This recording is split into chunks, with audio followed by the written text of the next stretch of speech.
This video is about the relationship between temperature and volume. I have a flask that contains nothing but air, and I have a balloon attached to the top of the flask. I'm going to begin to heat the air in the flask, actually heat the flask. Of course, the air is going to be heated as well. When I do that, the molecules inside the flask begin to move faster or slower? They're going to begin to move faster. And as they begin to move faster, they begin to bounce into each other and they try to expand to get away from each other.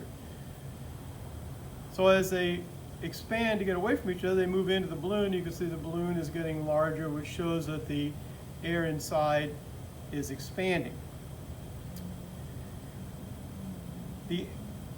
I'll come back to the pressure relationship in just a moment. So right now we've seen that as temperature increases, volume increases. I'm going to take the fire away.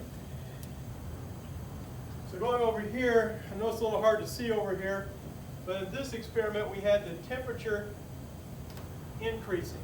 As the temperature increased, the volume also increased. Because the balloon was getting larger, we know that the space occupied by the molecules was getting larger. That's volume, so volume increased. The pressure didn't change. Now, often I ask my classes, did the pressure change? And our first instinct is to say, yeah, the balloon got bigger, so the pressure must have changed. But actually, pressure is a ratio of force divided by area. So what was happening is the molecules are moving faster and they were hitting the sides of their container with more force. But the area was increasing also. And so it's kind of like if you have the force was 4 and the area was 2, 4 divided by 2 is 2, that's the ratio. If the force had been 6 and the area was 3, 6 divided by 3 is also 2. If the force was 8 and the area was 4, you see 8 divided by 4 is also 2. So since pressure is a ratio of force per area, as the area, the surface area increases, while the force is increasing, the ratio of the two remains the same. So really pressure was trying to stay constant. Now in reality it wasn't quite constant because of the elasticity of the balloon, but it was trying to stay constant.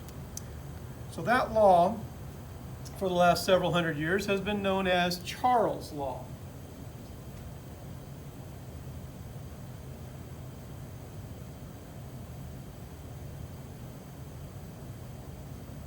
That's C-H-A-R-L-E-S. So Charles' law says as temperature increases, volume increases, as long as pressure is constant. I might point out that as the temperature cools, the balloon will contract and the volume is going to get smaller as it gets colder, and you can see already the balloon is going back to its original state.